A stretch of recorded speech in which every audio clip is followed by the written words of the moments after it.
On today's show, which comic book movie should Christopher McQuarrie direct? You tell us. We have our Tony cast for West Side Story, and Hellboy is legendary AF. What's the F stand for? You guessed it. Fun. Collider movie talk.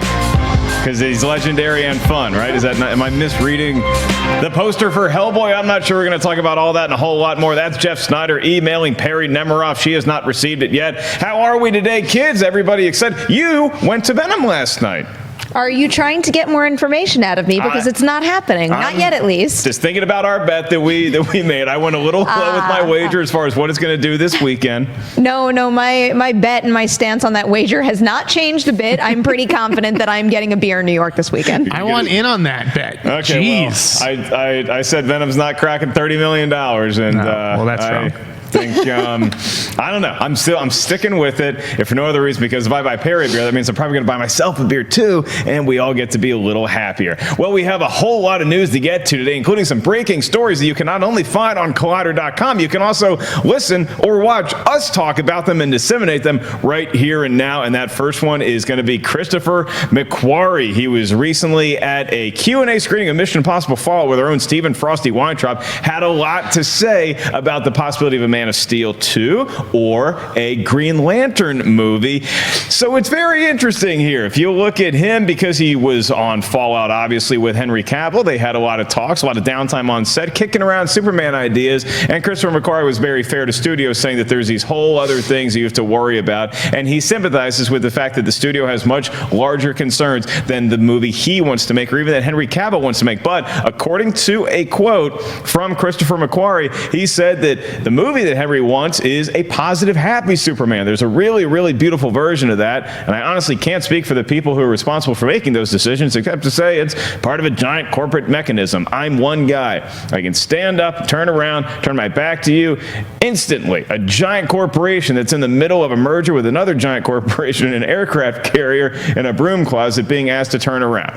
Basically, his point is that he's got a great idea. Henry Cavill wants to do a good, happy, fun Superman movie, the positive vibe from Superman, but it may not be what the giant corporate mechanism wants. Perri Nemiroff, you hear this quote. What do you want from a possible Man of Steel 2? I am just shocked you were able to read that quote from a monitor that was so far away now. Thank you, LASIK. We're getting older.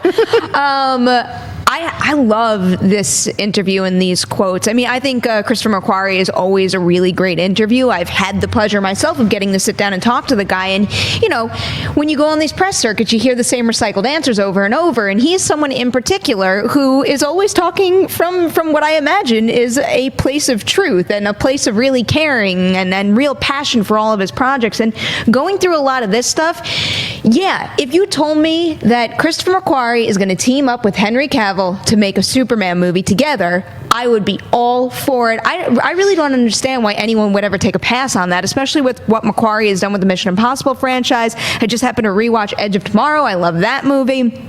These quotes, though, you know, it doesn't really give me any hope that it's actually gonna happen. This is him basically, you know, laying the groundwork for what has happened, where they stand, and it doesn't seem like anything is hinting at we've had these conversations and we're waiting for them to get the okay. He's a great quote. He's an excitable guy to talk to, especially when it comes to film, even his own movies that he may or may not be working on, because not only has he directed Tom Cruise in movies, he also has punched up a lot of scripts that you may not even know that he worked on. So you're also talking about Green Lantern now, because there's always the rumor that either Tom Cruise is going to be Green Lantern or McQuarrie's going to direct it. And so because those two are intrinsically tied together, because they have such a great working relationship, you figure one might be on board if the other one is. That's not the case yet. And so, Jeff, we're left with McQuarrie just kind of being like, look, I have these ideas. They know my phone number. They can call me when I'm ready. Who should be calling Christopher McQuarrie about which project in your eyes? I mean, I think Chris McQuarrie and Henry Cavill doing Man of Steel 2 would be a lot cooler than another Green Lantern movie.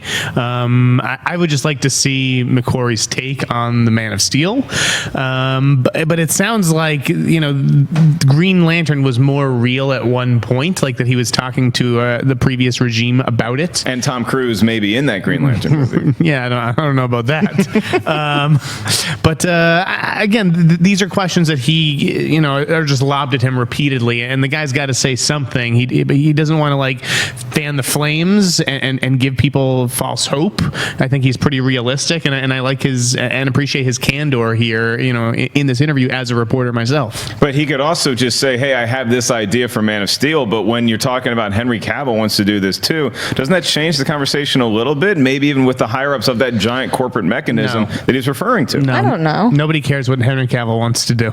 Okay, Jeff says nobody cares. Perri, should they care? I don't think nobody cares about what Henry Cavill wants to do is necessarily point blank the fact right there. I bet his opinion does have a little bit of weight, even if it's not enough to make the deciding factor on whether or not we get Man of Steel 2. But this is kind of the nature of the world we live in right now. If quotes like this hit the internet and it starts this, incredible outcry for this particular movie, this particular way, it'll catch someone's ear in a position of power. And I'm not saying it's a guarantee that these quotes are out there and, this is going to make Man of Steel 2 happen for sure. But we have heard time and time again, whether we're talking about films or TV, that, sometimes things are kind of said on a website, on Twitter, and that idea could actually catch fire. Yeah, I mean, I look at the Man of Steel 2 thing, and I think that's the more ready, interesting project for fans out there, because they already mostly seem to like Henry Cavill as Superman, which that's my point with making this movie now and getting this ahead of Green Lantern, if for no other reason, because look at how much trouble you're having with your current Batman and with who's going to be playing Batman. So you have a Superman that most people seem to glom onto, so why wouldn't you want to fast track that, especially when you have a director with the clout and the ability that Christopher McQuarrie has shown? Why isn't the giant corporate mechanism, and I keep referring to them as that because that's how they were quoted by McQuarrie, but he also did note, Jeff, that these people have a lot bigger problems to worry about with their universe than he does, and so he was sympathetic to that plight. Again, I don't know why Warner Brothers doesn't put that movie into production tomorrow. McQuarrie and Henry Cavill, who I think is really good as Superman, but there hasn't been any movement on Man of Steel 2 from what I know. In my adventures in the industry, it's just not a real thing. It's not on the front burner, and they've basically relegated Superman to a supporting character in a universe that he should be the leader of. So clearly they don't know what to do. They don't know whether they should move on with a new Superman and ditch Cavill. Obviously, there was that drama from last month, so I don't know what's going on over there. It makes sense to do it, but it's not up to us or Henry Cavill. They gave a filmmaker the keys to basically the universe with Zack Sneider when he made Man of Steel. Then he went on to do Batman v Superman, Justice League. Is there a situation, or would you like to see a version of the extended DCU going into the future that has Christopher McQuarrie at the helm of not just Green Lantern or Man of Steel, but as the overseer, the caretaker of this universe, taking over for Sneider, essentially? I don't know about that. I mean, I can't speak for him, because also the sense that I get from these quotes is I don't even know if he would be interested in something like that. The universe, yeah. He says repeatedly in this interview too that it's less about the comic book lore and the dedication to what was in the source material to him. It's about what will make a good movie. What is a good story for this movie that I'm going to make? And if that's something that excites him, he's going to do it. So there was nothing in these quotes to make me think, if you give this guy a whole bunch of movies and let him spearhead the whole operation, he's going to take the opportunity and run with it. But the quote that you just mentioned before, I think, is one of my favorites of this entire piece, where he basically breaks down, I'm this one guy, and we're all sitting here as fans looking at this movie like, why can't you just get it right? Like, this is the greatest thing. Just do it this way. And there's so many other things going on behind the scenes, and so many, our problems. And this is like in everyday life. Your problem always seems like the biggest issue in the world, and then you realize what someone else is dealing with, and you're like, oh God, thank God that's not my responsibility. Right, of course my problems are bigger than anybody else out there, right? Because they're my problems. Now, Jeff, do you see the DCU going forward as being a universe that is caretaken by one director, or do you think that they're never going to go back to what they had done, giving the keys to the universe to one person in Zack Snyder? No, I think that's a terrible idea. Regardless of who the director is. Yeah, it could be Steven Spielberg. It doesn't matter. Like, directors are meant to direct movies, not not build and oversee universes and all that stuff. Like, that's a producer's job. That's why Kevin Feige's really good at it in Marvel. It's not a director or a filmmaker overseeing a universe over there. It's a producer. So yeah, to me, I think that Warner Brothers needs to continue to distinguish itself from Marvel, differentiate itself, and I really like its one-off plan with Joker. I think Birds of Prey, could work. Maybe it doesn't, but at least they're trying something different, and it's exists on its own merit. Yeah, when I look at the Christopher McQuarrie quotes, and I'm not championing that he's the guy to do it, but because he's the one talking about it and we're talking about him today, I'm a fan of what DC's doing right now. I think the movies they have in place could be exciting. The jury's still out on Shazam, but then you get into Wonder Woman 1984. That's going to be a built-in audience. You get to the Joker. We don't know how Aquaman's going to be this Christmas. And then, like Jeff said, you also get Birds of Prey in 2020. That movie, it's locking its cast. Margot Robbie's producing it and starring in it. It seems like it's an exciting time right now. If you tack on after that you're going to have these known properties like a Superman or a Green Lantern, could be exciting. I think DC has taught the industry a valuable lesson about not getting ahead of itself. Like, they announced this whole slew of movies, which we're not even going to get. Like, you're telling me there's going to be a Cyborg movie? Get out of here. But they announced it. I want a Cyborg movie. Am I the only person on Earth besides is it me and Ray Fisher? I don't know. I kind of wanted one too. Especially when Ray Fisher's parents want one. Especially when you barely get any character development for him in Justice League. I love when I haven't heard a peep about a Cyborg movie. I don't think, I think it, like DC said, they're trying to focus on young female-driven movies, like they're doing Supergirl, right? Aren't they doing a Supergirl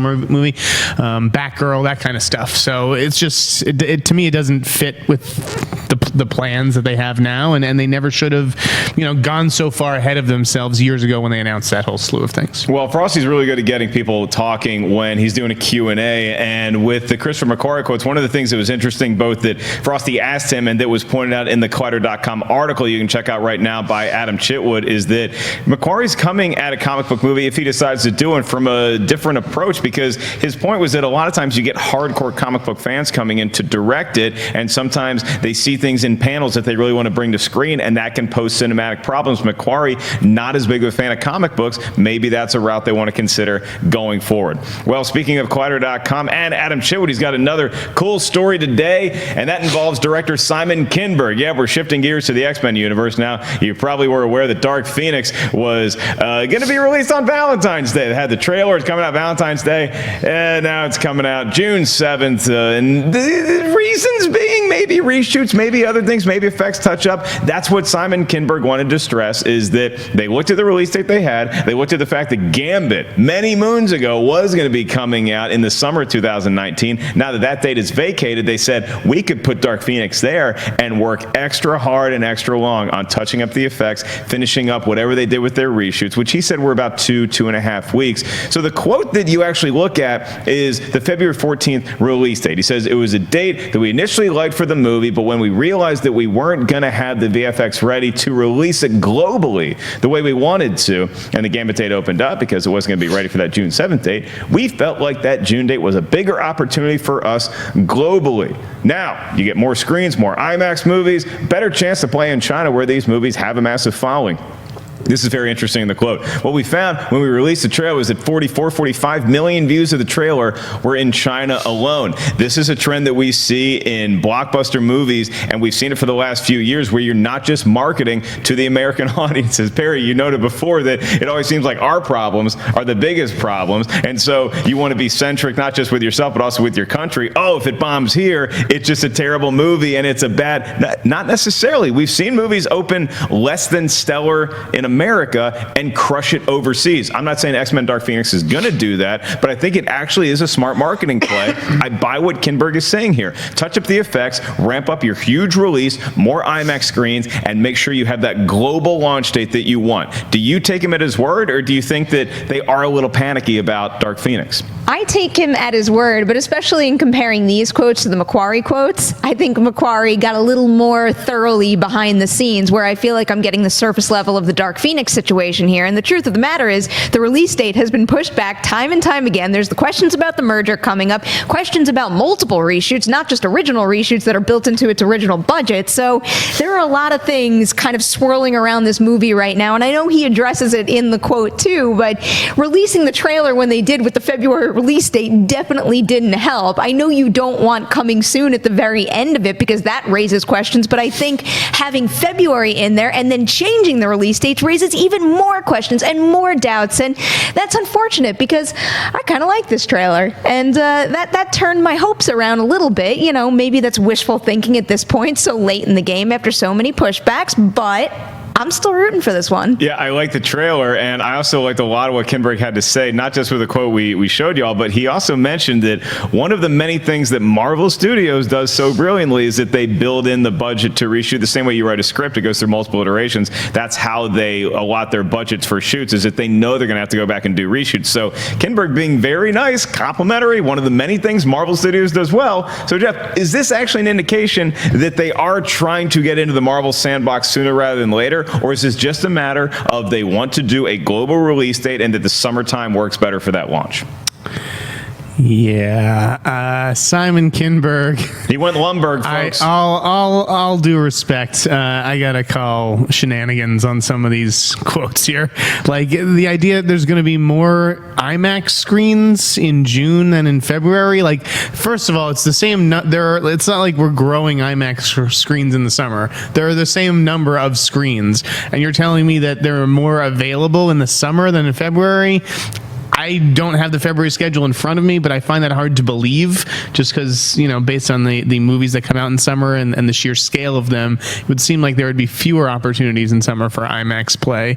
As far as the trailer having the February date on it, and then he says, like, well, we hadn't made a decision at that point. Like, how is that possible? Like, the next day the release date gets changed, like they just made that decision in the 24-hour interim. Like, that doesn't make sense to me. The movie went over budget too. Like, that cannot be up for dispute. This movie went over budget. Don't give me the stuff about reshoots being built into the budget and all that. It's just, well, listen, I think the trailer looks good, and I like the X-Men. I am rooting for this to work, but I can't buy some of the stuff that he's saying. This feels like PR studio speak. Yeah, so you think it's a situation where, you're right, I mean, you do have movies of some note coming out February 14th, and I don't know if they're going to be taking up more IMAX screens than what you're going to get in June 7th. I agree with you. It seems like the June movie slate would have more IMAX possibilities as far as other movies that are going to be taking up those screens, but in February, you do have the Lego Movie 2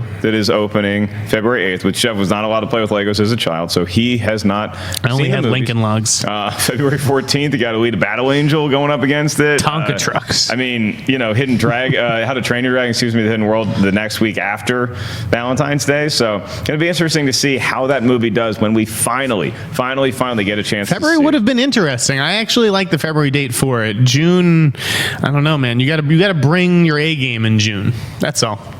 June 7th, there's always another train coming around in summer, but it really seems like any time of the year is a good year to release, or a good date to release a comic book movie, and that's what we have coming up this very weekend. October 5th sees the debut of Venom. You can go see Venom as early as Thursday at preview screenings. Perri saw it. She's not allowed to talk about it just yet, but the social embargo has lifted for Venom, and so the first reactions that we've seen online, which if you saw the movie at a premiere last week, you're actually allowed to talk about it just in the form of tweets and Instagram, is mixed. It says that some people had a lot of fun with it, other people comparing it to some of the worst comic book movies they've ever seen. So enjoyable, not that great. Perri, I saw some of your tweets. Would you like me to read the tweet that you had last night, or would you like to quote yourself? I guess I can quote myself. I'm not going to make you read it off that monitor a mile away. I wrote, significant chunks of Venom don't work at all, but there is some serious charm to the Eddie-Venom relationship. Not sure I had the intended reactions to some scenes, but fun is fun, even when it's totally ridiculous, right? It's too bad they didn't go for the R rating, though. So I used the F word. Wow. A couple times. Yeah. It's the biggest red flag in reviews these days is that F word, I gotta say. Just like Hellboy. I really did think long and hard about using the F word before I tweeted it, but it felt so appropriate here. And that's the thing. There are times when it is appropriate, when it's just like, you know what? It was dumb fun. I was going to say, we're still talking about the F word, fun. Yes, Yeah. Okay. Fun is the magical F word here. I mean, we're seeing it after this episode, right, Mark? We're going to go see the movie You're tonight. taking me as your +1. I'm excited about it. Okay. That has not been confirmed nor denied. I'm going to get in, then we'll see how Jeff fares at the counter. But I'm excited to see the movie just on the fact that it's Venom, but I don't feel a lot of buzz internally or with anybody else. There's just something, I don't sense it in the ether. And I talked about it on Collider Live. It's one of the reasons why I think it's not going to hit projections. It may make more than $30 million, in which point I'm buying a beer. But I just don't feel like people are that excited about the movie. Am I misreading the situation, Jeff? No, you're not. I think there's a lot of just skepticism in general. I think there's a lot of goodwill out there for Tom Hardy, but it was pretty telling, all the reactions, like what wasn't said. So nobody talked about Riz Ahmed, nobody talked about Woody Harrelson, nobody talked about Michelle Williams.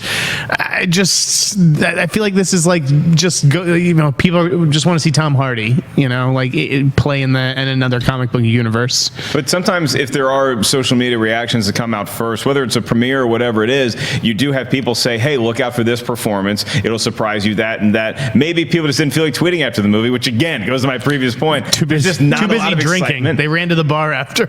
Maybe that could be true as well. Perri, without giving away anything, my question for you is, pretend you're still going in to see the movie. Okay. Do you think that the movie, is it the R rating or the lack of an R rating that it's not benefiting from? Or is it the fact that there's been no hint and there's been denials that Spider-Man is going to be in this movie at all, so that kind of takes some of the sting out of Venom? I have major feelings about the way they went with the not R rating in this movie, so I'm going to try to tiptoe around that. But just thinking about, having not seen it and what the general movie-going public would think in terms of a PG-13 rating versus an R rating, I think they might have opened the door up to a little more money by going with PG-13, especially because, they're the Spider-Man situation with this, but Spider-Man's like a young character, and even though Venom is darker and more vicious, you want to be able to tap into that Spider-Man loving audience, and especially when you look at some of the people who are big fans of Tom Holland and big fans of Spider-Man Homecoming, there's a lot of younger moviegoers out there that you're going to want to tap into to make that big money. So I could see it from a business perspective, but I will repeat what I said exactly in my tweet and nothing more. It is a shame they didn't go for the R rating. I think they should have gone R as well. But am I crazy? Do you think that the average 13-year-old boy, like if you're going for PG-13, that's who you're targeting, right? You think that they even know that this is Spider-Man related and that Spider-Man should be in this? Like, are they going to feel that absence? Because I think that the general public, just sees like a Tom Hardy monster movie, and there isn't that like feeling that this should have Spider-Man. And if it doesn't, it's meaningless. Yeah, but even if you're not missing Spider-Man, if you were selling this movie with Spider-Man versus Venom, that would get so many more people excited about. Yeah, no doubt. But it's like, if you don't know what you're missing, do you miss it? It's that kind of thing. If a Venom debuts in the forest and nobody's around to see it, dude, I'm looking forward to seeing what Tom Hardy can do with this character. But I think you are right to be skeptical. Yeah, well, I walk in, I sit down in the theater with an open mind, and I'm ready to be wowed by Venom. I'm looking forward to you, buddy. And not just you, Tom Hardy. I'm looking at you, Riz and Michelle and Woody and everybody else in the movie. Maybe you, Peter Parker. Maybe you, Miles Morales. I don't know who's going to show up. It's opening up against a movie that has maybe the best buzz of any movie this year besides Black Panther, too, with A Star is Born. Yeah, that's not an easy feat for Venom, but maybe there's going to be a lot of money to be made this weekend. Yeah, it's going to be. There's only so many IMAX screens to go around. Buy your tickets early. Wait, because I didn't put it in the plugs, and that's my fault. I have to tease our Venom coverage. Oh, okay. So we're going to have the non-spoiler review going up with just me, myself, and I later today. But then you're going to have even more coverage of Venom on Collider Heroes this week. And then on top of that, we're going to have a spoiler review with, I believe, a 4-person panel that I think is including John Roca, Dennis Zen, maybe Coy and Amy as well. So keep an eye out for all that. We're going to have so much Venom coverage for you this week. Venom coverage this week, and then on Friday, speaking of October 5th, you don't feel like going to see Venom and you're in New York City, you can come see me, tell jokes. Spider-Man's not showing up at my show either, but you can go to New York City. It is the New York Comedy Club, the East Village location, the new one. Haven't been there yet. Excited to debut on that stage. You can get tickets at markellislive.com. Some special guests are going to be popping in. My buddy Dean Del Rey, fresh off his Conan O'Brien appearance. You guys can get tickets once again, markellislive.com. Use the promo code Schmoes for a special discount. It's a good flyer. You look good there. Ellis. As opposed to now when I don't look good. As opposed to in person, but no, Like I like that flyer. Like there was something built in there, but maybe I'm just being You're reading a little too far into sensitive it. entertainer. Could a star be born October 5th? We'll find out. Well, we may have a star born, and we already saw this star, but it was a different person playing him, and that would be Hellboy. It was Ron Perlman, and now it's David Harbour of Stranger Things fame and a number of other movies he's great in. He's Hellboy, and we got a poster. And it's pretty awesome. Legendary AF, strong words as the tagline for this movie. I thought this poster is awesome. It's everything you want to see in Hellboy. Look at the horns, Perri. I mean, I see this and I'm like, yeah, I want to see this movie. I want to see what they do with this film. I didn't know that I missed Hellboy as much as I did. They almost knocked this out of the park. I was so, because someone put it in Slack with like a little joke preceding the actual link. And I'm like, what did they do? What does this thing look like? And then I click on the link and I open it up. I'm like, Hellboy is badass. I never knew I wanted yet another version because you know how much I love Guillermo. This looks really freaking cool. And then my eyes wandered over to that stupid tagline. Who came up with that? What, the Legendary AF? Yeah, I think they say this. They say this in the .com article. Do you want your movie's tagline to be dated in 5 seconds? Just erase that. People not doing that anymore? Is Hellboy not bi? I don't know what or Bay, whatever, B-A-E. I don't know. All of a sudden, I just have 5 kids. Dated AF. Dated AF. So you don't like the tagline either? No. Can you believe it? Jeff Venom Sneider doesn't like something. It seems to be the popular it was sentiment. a cool poster until that tagline. Yeah, I think they kind of shot themselves in the foot with that one. That's just like so like marketing. And who are you trying to target? Isn't Hellboy really for people our age too? Like, are teenagers amped up to see the new Hellboy? Just speak like a normal human being. Okay, well, maybe they were going for the teen audience. I mean, the movie. Do we have a rating on the movie yet? Do we know if it's R or if I it's believe it's R, PG-13? isn't it? Yeah, Neil Marshall Yeah. doesn't mess around. Yeah, all right. Well, it's got a pretty good cast too. I mean, you got Ian McShane, Dana Day Kim, Sasha Lane, Mila Jovovich. So she's the blood queen in it. Harbour so. looks good too in the makeup and everything. Like That was my takeaway, less the tagline, but I do wonder if this has, like that Can't ignore that tagline. artsy like overlay kind of rendering. Like it's not going to be, like a picture perfect as we will see in the final feature version of what Hellboy's going to look like. But so far so good for a piece of artwork. yeah, I think it. That'll look fine. I'm with you, Hellboy. April 12th, 2019. If you want to start getting your date ready to go see Hellboy back in theaters, not directed by Guillermo del Toro. I like those other 2 Hellboy movies, though, a lot. they're okay. The imagination's just dripping off the screen. You know what? I have fun with them. There's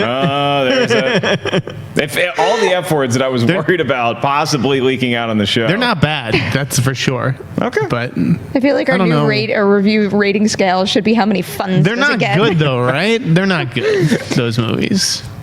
I don't adore those movies as much as I do some of his other filmography, but Okay. if they are on, I will happily watch them. Perri gives them 4.5 out of 5 funds. I don't understand so you still have cable and everything, huh? I do. I cut think that I think cord. about getting rid of it every single day, and it's like every couple of months that goes by, I call Spectrum and I reduce my package. But Because people say that eventually all it'll the be time. gone. They're like, well, if the movie's on, like I'll give it a shot, and it's like I miss that feeling of just like stumbling upon something, clicking the channels. Now I really have do. to. I do love that. I mean, I remember even when I was really little and we first got all the premium channels, and all of a sudden you had dozens of movie channels to sort through, and it's almost like you were spoiled too, Yeah. because you never found the perfect movie, even though there were something like 50 movies ready to watch at any given second. I feel like Ellis is seething that we've taken know. the conversation off track. No, I was busy listening to y'all and still thinking about the fact that like Legendary AF just doesn't work for you. No, So- it doesn't. No. Okay, well, if Still it doesn't doesn't. work now, it's probably not going to work in April, so maybe get another tagline. That's not from me. That's from them.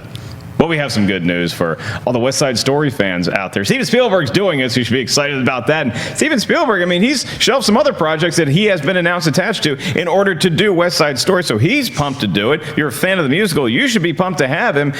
And we now have our Tony. He's the leader. I believe he founded the Jets, not the Sharks. He's the founder of the Jets. Tony is going to be played by Ansel Elgort of Baby Driver fame.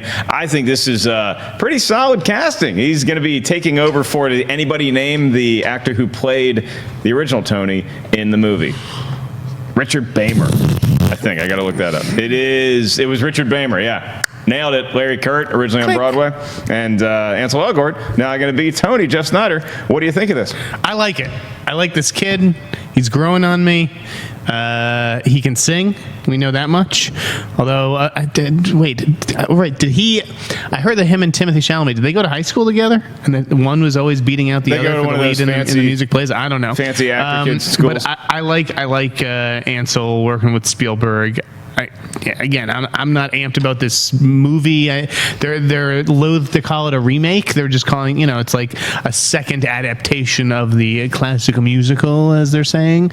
They want to stress that it's not a remake, but hey, I think you can do worse than Ansel Elgort. When you're a jet all the way, baby. Hey, it's going to be Sharks versus Jets, and hearts might be broken. We don't have a casting for Maria, but we do have Ansel Elgort. Perri Nemiroff, you more excited about West Side Story than when you were when you went to bed last night? A little bit. I was kind of surprised to hear this news. I'm a big fan of his too. I've really liked a lot of the movies he's in, and I thought he's very good in them. But even though, let's say, Baby Driver is obviously fantastic, I think he's great with Shailene Woodley in Fault in Our Stars. I can't really say that I've ever seen him elevate a movie beyond, the level that everything around him is at. I think it just so happens that he's been in some really good projects. He's picking some great things where, everything is kind of just firing on all cylinders. And when I think of a role like this, I hope he's got, the charisma and the singing and dancing chops to actually be able to, shoulder a lot of the weight. And I know there's many other important roles in this movie as well, but I don't know.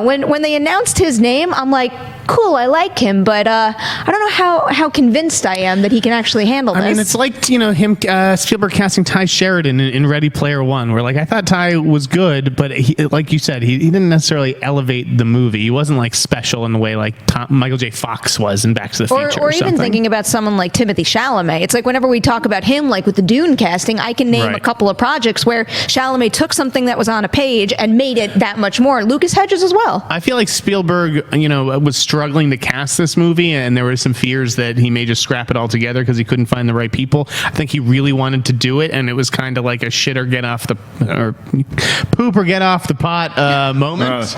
Turds out of the butt now. Yeah, poop or get off the pot there, and so he had to make a decision. And Elgort is a bankable star who he can cast and get away with it. I hate that I'm going to repeat that at some point and get a kick out of myself.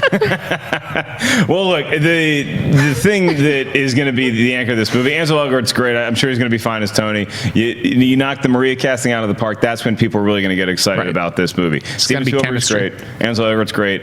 Who's going to play Maria? That's the big question. Once we get that solved, I think then you're like, oh, okay, now I got to put this movie on my calendar. He doesn't look like a Tony, does he? Ansel Elgort. Does he look like a guy named Tony? Not the most. If I can hedge my bets, I will say I could buy him as an Anthony. Okay. So, but if he's an Anthony, he looks like somebody who just goes by the name Anthony. I'm trying to picture him like, hey, I'm Tony. But I don't know that all Tonys sound like that. All right. Sometimes there are tigers on cereal boxes. I'm Tony.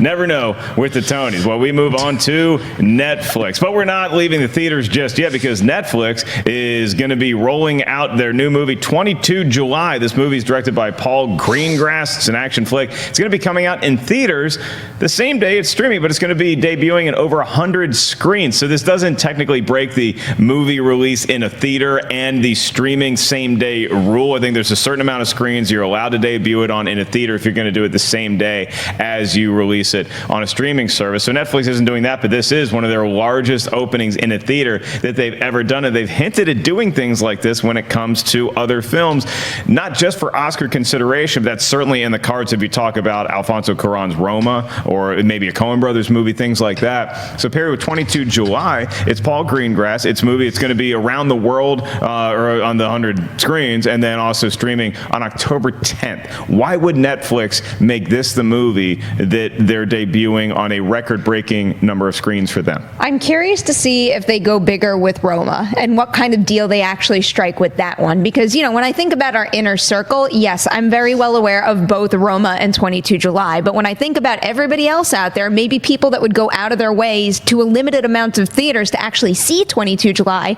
I think the audience there is a little smaller. So I was surprised to hear this news for 22 July and not Roma, but maybe they're just paving their way to an even bigger move for Roma, because that's the one that I think is really going to benefit both in terms of box office, because if we have Netflix working with these incredible filmmakers that have a big following, you don't just want to put it on your streaming service, because you can make more money. People will watch it on that streaming service and also pay to see it in the theater.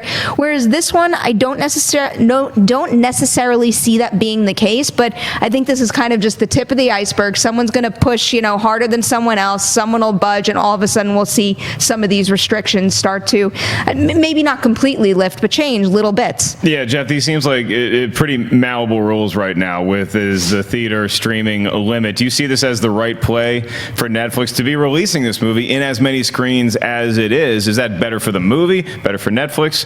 Who's going to win? I think that this is clearly a concession to the filmmaker, to Paul Greengrass, because he is like a major A-list filmmaker. I think he wanted his movie on the big screen, and then they said, sure, and we'll even give you the biggest release that we've given a movie yet.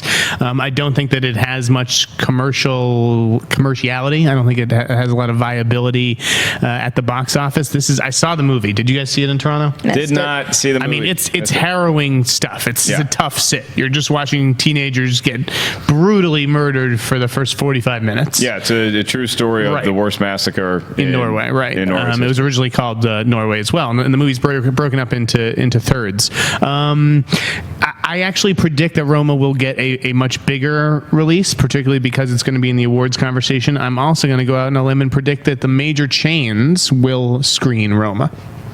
That has obviously not been confirmed or anything like that. I just think that if Netflix truly has an awards contender and one that could, from a major director and could conceivably put a little dent at the box office, given how Spanish language films have performed in theaters lately, I think that the theater chains may actually give in and program Roma. But that's not what they're doing for 22 July. This is going to be small theaters, not the major theater chains. Do you see Roma, because Roma's release date on Netflix is December 14th, I believe. So do you see Roma debuting on the same day in theaters, or do you think that they're going to debut it on Netflix, give it a limited run there, but then also release it in theaters after the fact? Because then you'd be able to release it in more theaters, and you still make the deadline to be considered for things like the Oscars. I want to say it would go day and date. However, I could see a 1 week exclusive in theaters on December 7th.